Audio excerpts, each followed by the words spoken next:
gejalanya biasa aja. Nah, atau ternyata secara nggak sadar luka tersebut membuat diri kita itu kita mencoba mengabaikan, tapi padahal itu masalah yang ada di dalam kita yang belum kita selesaikan. Sehingga apa? Ketika itu mulai menunjukkan satu hal kita tidak merasa itu tidak kita langsung selesaikan dari hal itu juga, itu akan menjadi seperti efek snowball. Nah, kalau sudah semakin besar permasalahannya dan ketika ada pencetusnya, ketika dia menemukan di pencetus masalah, kadang-kadang orang yang sudah lukanya selalu yang sudah bertumpuk nih makin banyak dan tidak terselesaikan, biasanya tinggal menunggunya aja sih, seperti menunggu sumbu dengan pemantiknya. Ketika ada pemantiknya dia langsung meledak gitu. Jadi masalah apakah dia sepele atau tidak, kalau tidak bisa dikelola dan dikendalikan dalam dirinya, itu menjadi besar. Masalah yang sepele pun bisa menjadi besar. Beda nih dengan luka yang kita kelihatan lukanya aja, kita buru-buru langsung obatin. Kalau luka batin kan kadang-kadang nggak kelihatan. Misalnya orang remeh kita, orang secara nggak sengaja dikasih istilah nggak sengaja, artinya kadang-kadang kita secara tidak sengaja mau menyampaikan pesan sindiran, tetapi begitu jangan kata-kata bercanda kan gitu aja marah sih. Nah, tapi kan hati orang kan nggak ada yang tahu, dalamnya hati orang kita nggak tahu. Ternyata kata-kata bercanda kita nggak semua orang bisa menerima. Kalau misalnya kita tidak mengetahui siapa audiens kita yang kita ajak bicara, nah itu bisa berakibat tuh yang tidak baik juga bagi diri orang tersebut maupun juga diri kita sendiri. Jadi penting banget kita perlu memahami, menyadari pola-pola luka batin yang kita alami selama ini. Seperti tadi yang udah saya coba jabarkan tuh, ada 4 cara untuk mengidentifikasikan luka batin itu seperti apa. Jadi sekali lagi Pak Sofian, kembali lagi kalau misalnya kita merasa menderita cara yang efektif, kita perlu kaki dulu bahwa kita itu memang lagi terluka. Terus mau kita apa sih kita sembuhkan atau kita mau alihkan? Lebih baik adalah kita langsung mengakui dan menjelaskan lukanya itu, dan kita langsung menyelesaikan masalahnya supaya tidak berlarut. Karena kalau sudah mulai berlarut, itu efek sampingnya seperti tadi Pak Sofian bilang, bisa juga ini ke arah luka fisik. Luka fisik gimana?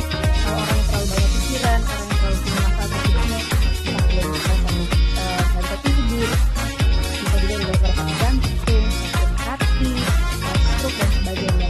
Jadi akan efeknya sangat luar biasa. Itu mungkin Pak Sofian. Satu lagi nih Kak, ya. Saya setelah liputannya banyak tanya. Aku sambil ini ya, nggak apa-apa, aku sambil share screen juga ya. Ini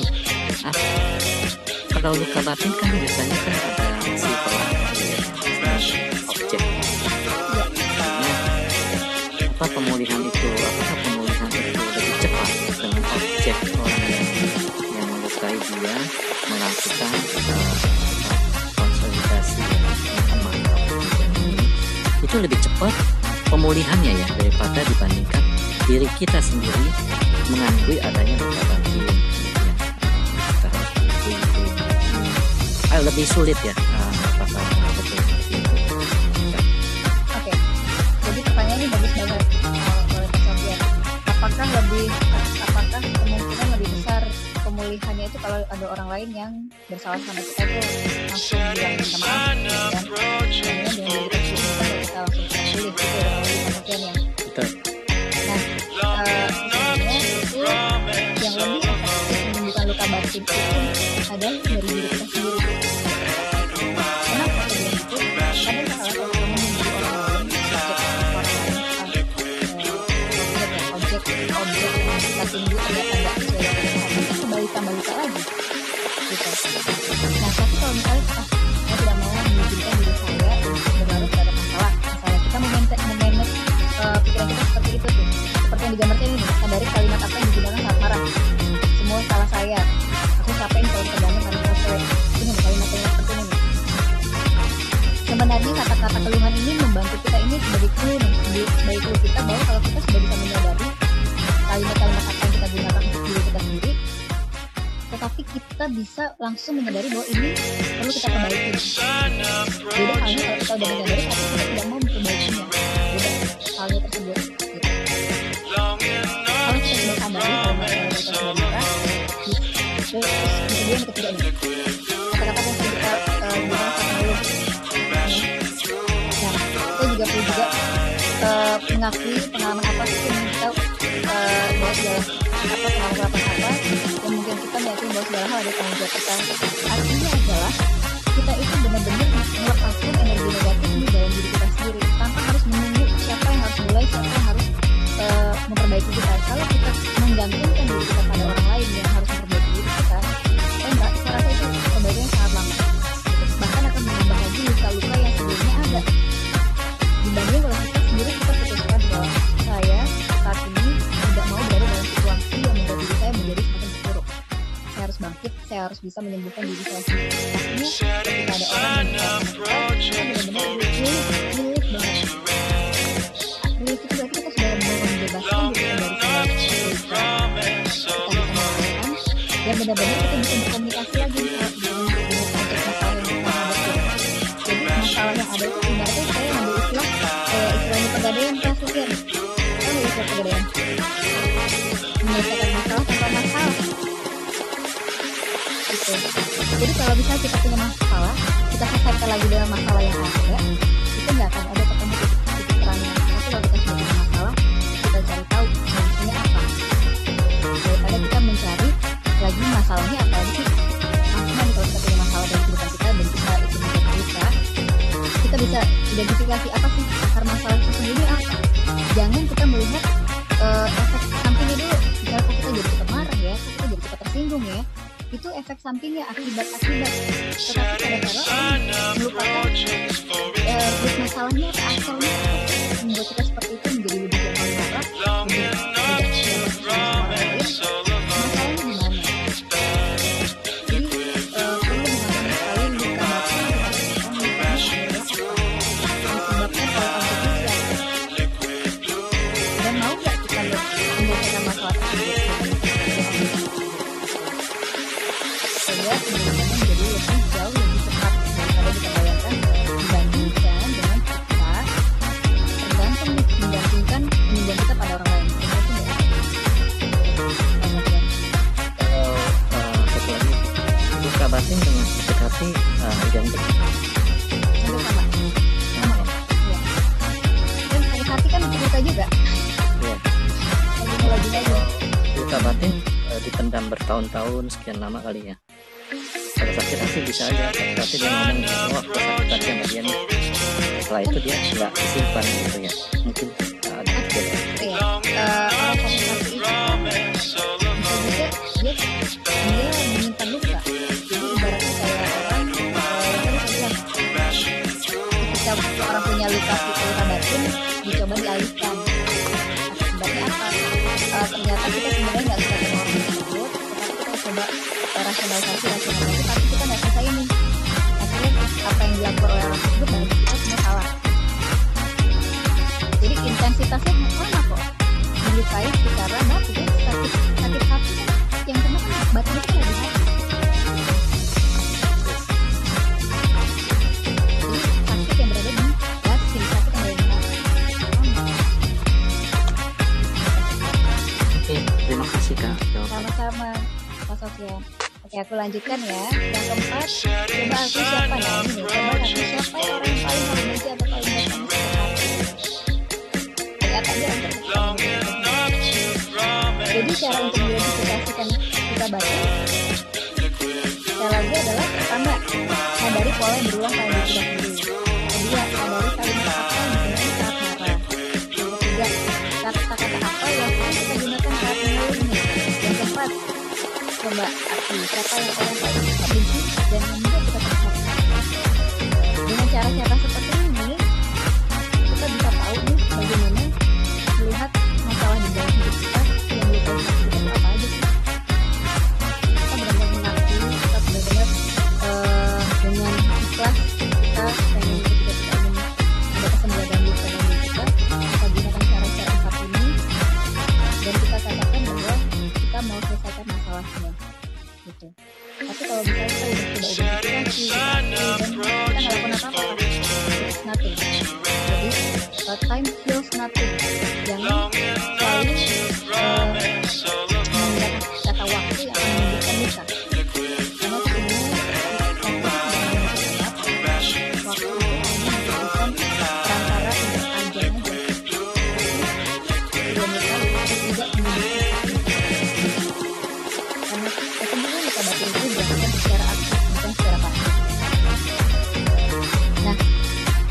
Pola asuh sebagai salah satu sumber luka batin. Pada psikolog saya menyatakan bahwa terus ada menjadi orang tua, tetapi kita perlu menyadari bahwa kita semua yang saat ini sudah dewasa pasti berada di dalam bentuk pola asuh yang berbeda-beda.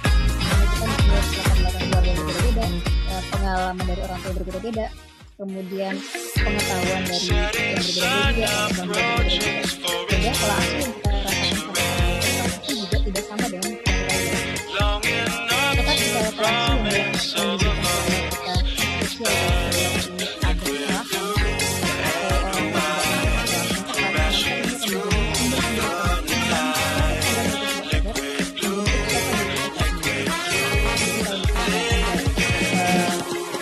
tidak sudah menjadi orang tua atau akan menjadi orang tua, perlu menyadari bahwa pola asuh nanti terhadap orang tua itu akan sangat berpengaruh terhadap sumber luka batin bagi anak.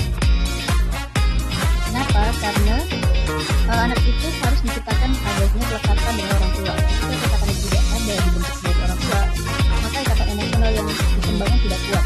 Karena kelekatan adalah ikatan emosional yang kuat yang dikembangkan anak melalui interaksi dengan orang tua.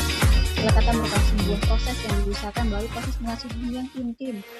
Contoh kalau misalnya ada orang tua zaman sekarang kan gitu ya, karena produknya sekarang jadi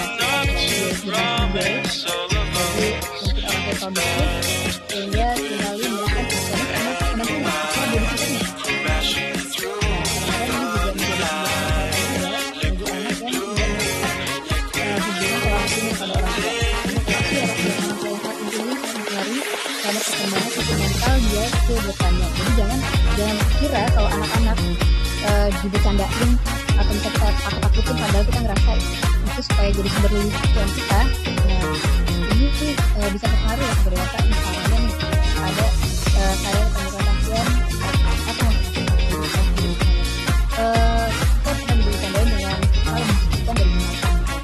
Akhirnya pemikiran bahwa kita binatang ini menakutkan. Padahal ternyata setelah kita lihat itu ternyata bisa menakutkan, dicandain, menakutkan buat saya. Padahal secara nggak sengaja identitas itu harus diri saya yang menakutkan dan membentuk pola pikir saya bahwa anak-anak respons dia informasi apapun juga, tapi bagaimanapun juga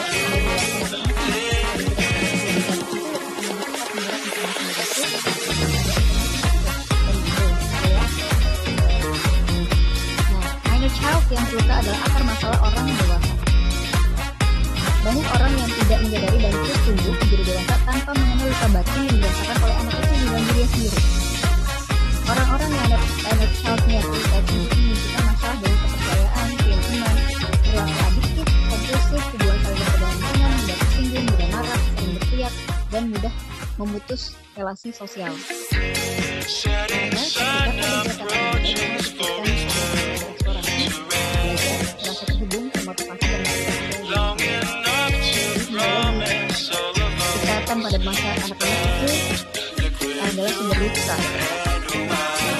orang dewasa kalau dia ada keterikatan ketika saat pola asuh saat masa ini.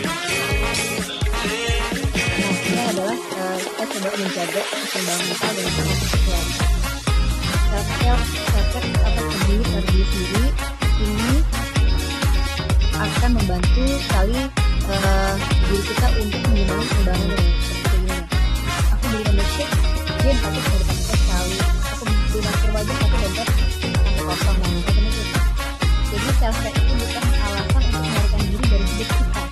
Self-care itu adalah cara untuk menciptakan kehidupan yang justru tidak ingin kita hindari. Jadi kadang-kadang berusaha mencari perawatan diri kita, tapi ternyata perawatan diri yang kita lakukan bukan yang permanen, tapi sebenarnya temporer. Benar sih supaya perawatan diri kita lebih permanen, maka kita harus memulai dengan kebiasaan-kebiasaan baru. Kebiasaan-kebiasaan itu harus membentuk berulang-ulang dan konsisten. Jadi kalau misalnya kalau misalnya diri kita baterainya saat ini lagi lowbat misalnya, nah kita perlu mengisi lagi nih daya mental kita. Ibaratnya kalau kita punya handphone tetapi kita nggak lupa bawa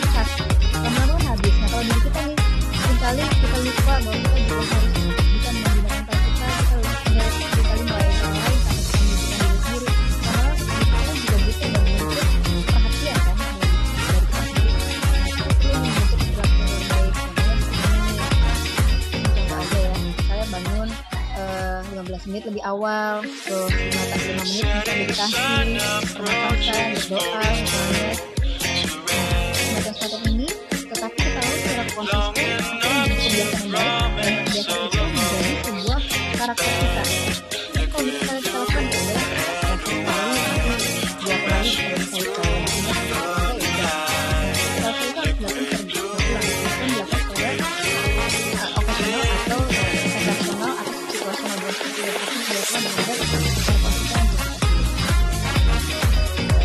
Kalau menurut Alkitab, bagaimana saya bisa mengalami kemuliaan hati? Pertama ya pasti kita bisa menerima Tuhan sebagai diri kita. Kemudian kita bisa terbuka nih, akui bahwa kita punya dosa, salah. Dan di Efesus 5:16 dikatakan bahwa karena itu hendaklah kamu saling mengakui dosamu dan saling mendoakan. Jadi saya sangat senang sekali nih kita bisa bertemu di sini, kita bisa sharing, siapa tahu kita bisa berbagi, dan kita bisa saling menguatkan satu sama lainnya. Karena kita juga belajarkan bahwa kita tuh perlu sharing, kita perlu sharing, dan kita perlu mendoakan kita yang mengalami kelemahan iman, atau kita juga saat ini butuh penguatan, kemudian tadi keputusan untuk mengampuni. Jadi kemuliaan itu dilakukan pada sebagai mengampuni,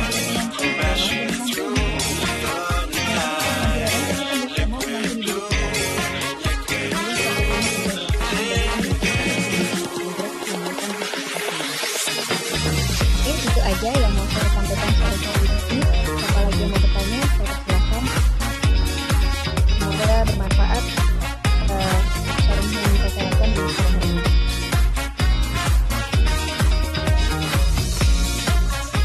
Baik, terima kasih Bu Fandi.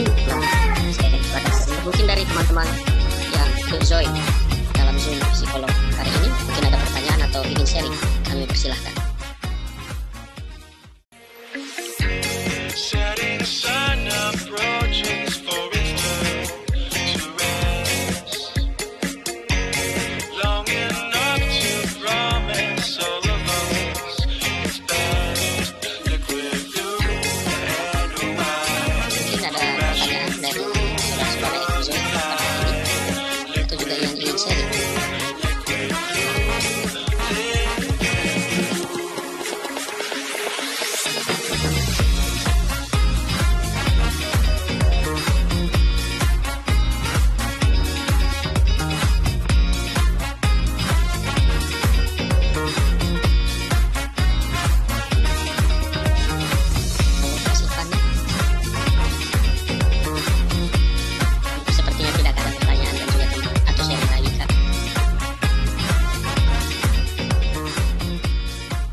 Baiklah, kalau tidak ada pertanyaan lagi,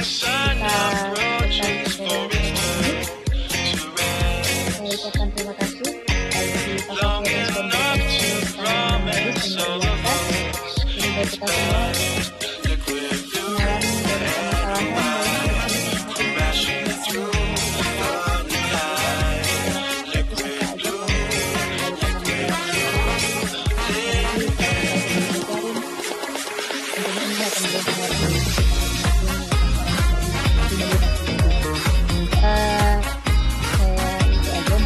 mengalami dari permasalahan kalau misalnya ada yang mau di-sharing kan dari teman-teman, mau curhat, silahkan ya disampaikan melalui grup tanya psikolog, nanti saya akan respon. Ada mau ditambahkan dari Kaifa atau yang lain? Tiba-tiba kayak terlintas aja nih, udah mau ditutup tapi terlintas aja nih pertanyaan. Terlintas aja ada pertanyaan tiba-tiba. Jadi memang ada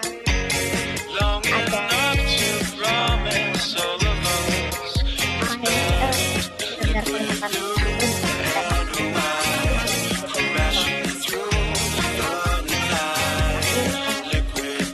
dalam perjalanannya sendiri.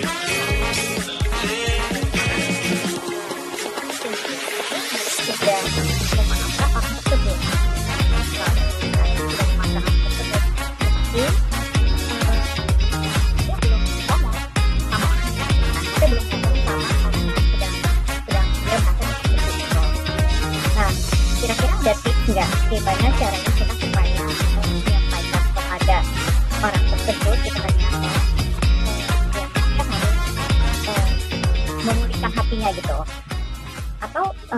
ini dia sudah memulihkan hatinya gitu. Karena kalau dari kata ini dia sudah memaafkan gitu, tapi dia belum ngomong gitu. Nah ini gimana sih?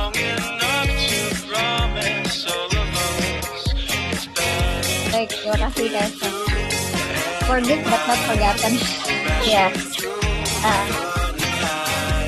Ya, inilah yang menjadi kadang-kadang kendala kita untuk bisa mengampuni itu, mengampuni tapi sebenarnya nggak 100%. Kalau misalnya sister sebagai moderasinya, kita nggak bisa suruh dia, lo harus benar-benar maafin dulu, tapi kita baru kan kita pengennya kan bisa. Berarti kita, saya juga kalau misalnya nggak ada pasien saya berarti, ya udah sih, apa susahnya kita, udah kalau misalnya salah maafin aja. Saya selalu mengibaratkan contohnya itu kayak efek gunung es. Kita selalu melihat puncaknya doang, tapi dalam hatinya itu nggak tahu apakah dia udah keropos, apakah dia udah kesel banget. Kita nggak tahu arah kebencian dia sama orang itu sampai sejauh mana. Yang bisa kita paling lakukan adalah mencoba mengakomodasi bagaimana dia bisa mengakui sejauh mana orang-orang tersebut menyakiti dia sampai sejauh mana. Like planting. Sampai bagaimana dia Because they need to remove the things and it's with smelly ya. Ya kedua kita mencoba untuk bisa memediasi dia cara dia mengakui posisi dia rasa sakitnya kayak apa sampai dia bisa mengambil keputusan sendiri. Kalau misalnya dia belum bisa mengambil keputusan, oke, saya maafkan dan saya akan berbicara sama orang tersebut, ya paling kita cuma bisa memantau potensi aja gitu. Tetapi adalah yang paling terpenting adalah ketika dia sudah bisa mendekati thresholdnya, itu akan jauh lebih baik daripada dia bilang saya udah maafin kok. Kalau misalnya saya kenal kalau dia ketemu sama kamu gimana? Kamu ketemu nggak sama dia? Enggak aja kita coba gitu kan. Enggak. Nah, katanya dia lakukan defense mechanism, denial. Kalau macam denial, ya berarti gak bisa ngakuin. Itu aja sih sebenarnya kuncinya adalah coba kita dekatin dia dengan stresor ya. Kalau stresornya ketika dicoba mendekati stresornya dia menolak, atau mungkin dia ada denialnya, atau mungkin ada rasionalisasi, itu bisa menunjukkan indikasinya dia sepenuhnya memaafkan kesalahan. Tapi kalau kita bilang ya saya dekat dia, saya bisa ketemu sama dia, dan saya ngerasa udah jauh lebih enak kalau misalnya saya bisa bicara sama orang tersebut, berarti insightnya udah dapat. Tapi kalau misalnya insightnya udah dapat, itu butuh.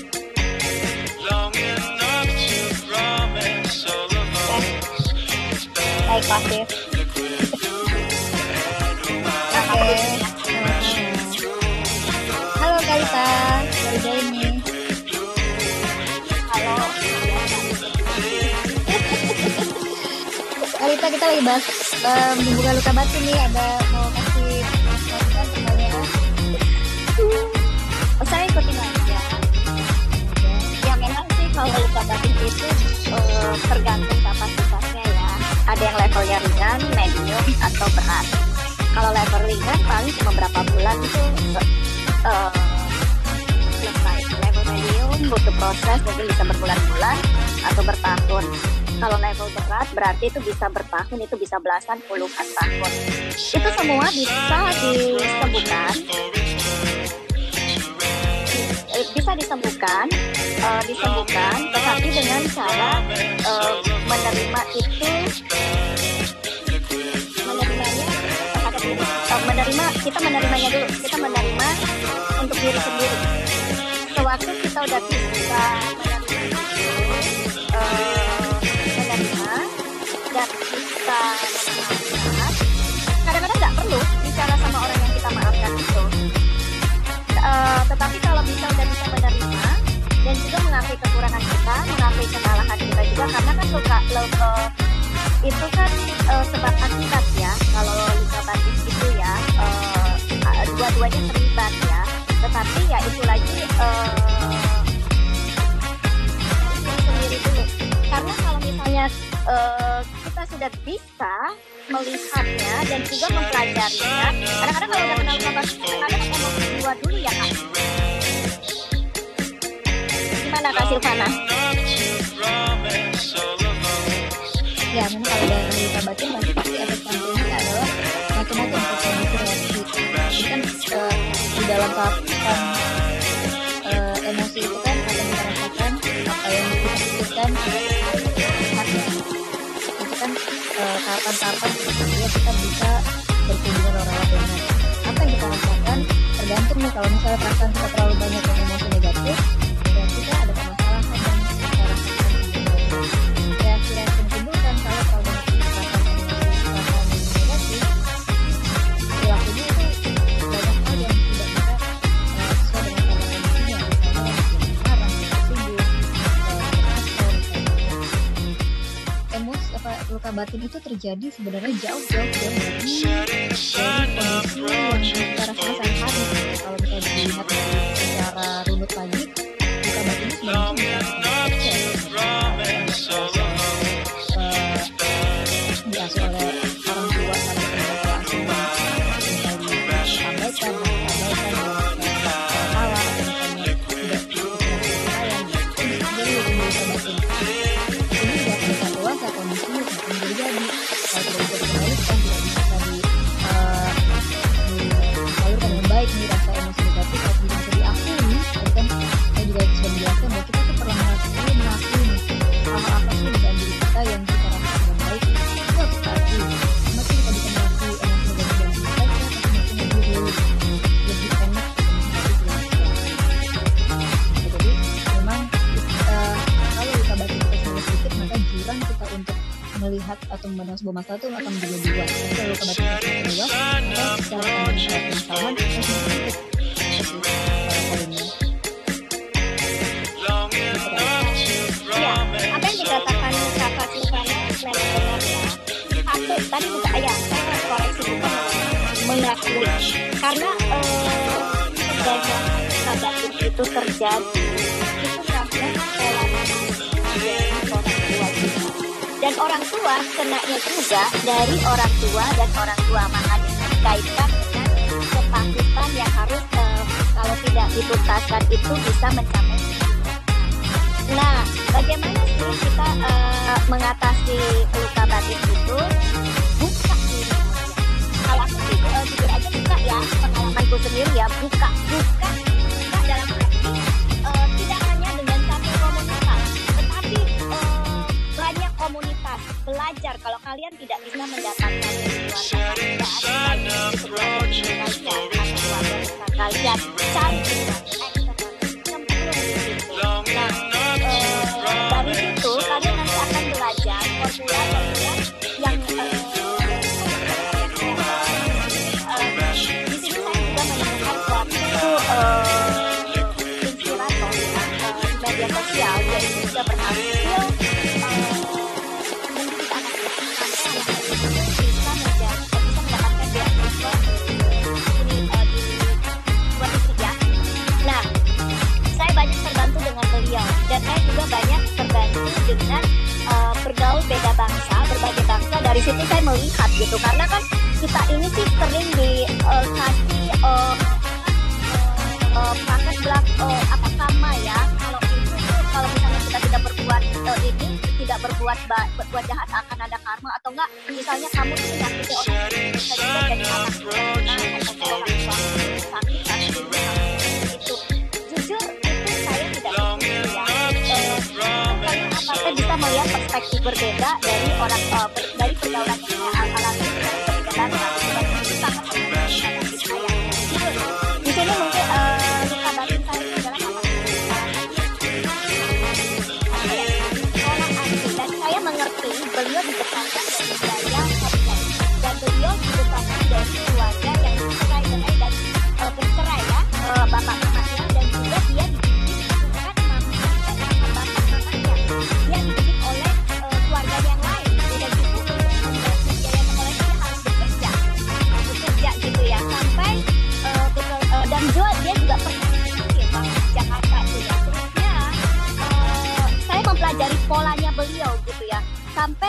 seterusnya ini sampai ada masa juga yang tidak rasional sama saya, tetapi saya tidak rasional kok bisa begitu dia. Nah, saya membaliknya sebagai filosofi dia itu adalah kebanggaan dirinya, tidak bukan kebanggaan identitas dirinya sebagai seseorang yang lahir dari budaya yang kompleks ya. Nah, tapi saya sebagai anak bisa jadi kalau anak yang lain akan meninggalkan papa saya. Jangan ditanya bagaimana bakti saya terhadap papa saya. Jangan ditanya bagaimana kontak saya terhadap papa saya. Jangan ditanya bagaimana bapak saya tidak menghargai saya.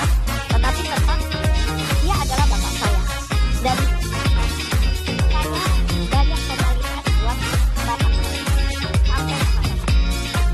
Dan setelah saya mempelajari itu semua, bagaimana ya? Itu dari pergaulan eksternal itu saya banyak diskusi dengan kita di dokter ya, baik dokter di Indonesia atau di luar negeri, terusnya biasa orang yang memberikan tentang training, terusnya juga psikologi dan juga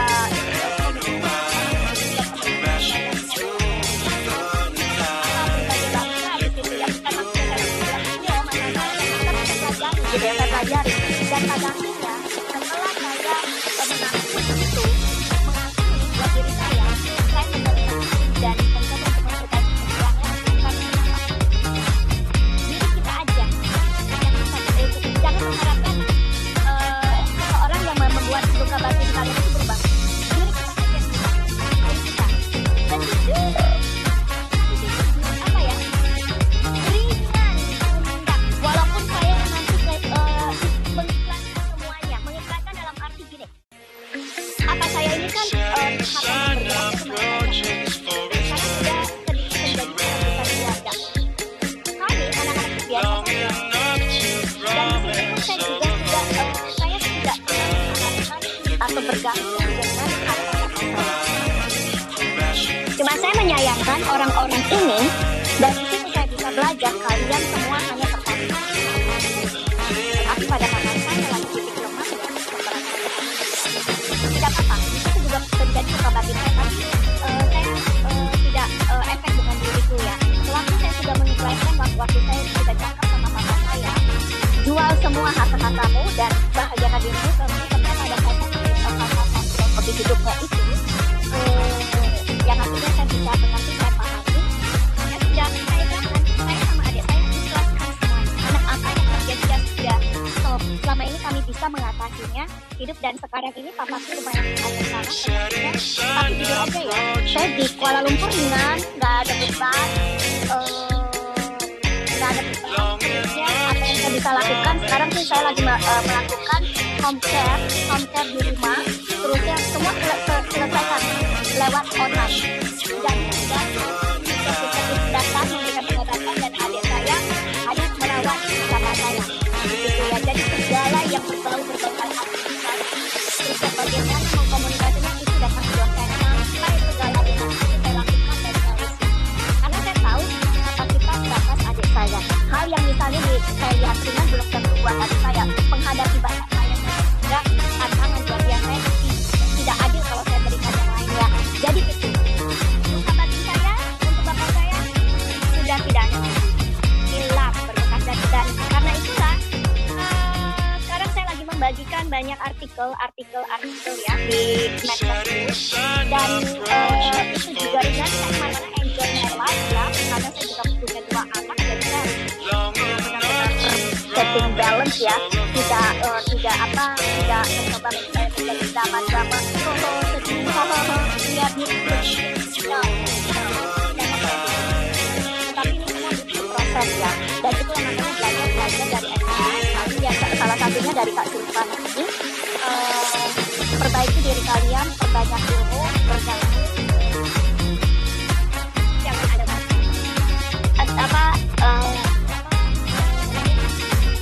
dobrak dinding ya Kak ya. Itu aja dulu deh.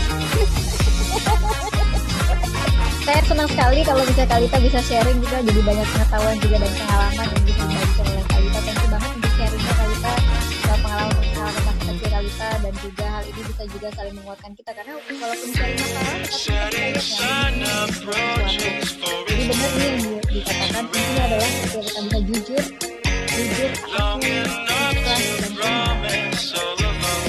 maka kita lupa selesai pada masalah dengan kita sendiri. Kemudian kalau udah selesai apa? Ya udah, kita harus bisa mengembangkan diri kita sendiri, mengembangkan diri kita itu seperti apa. Jadi kita buka dong, ya, terbuka kita sama orang lain, kemudian kita bisa juga menerima masukan orang lain.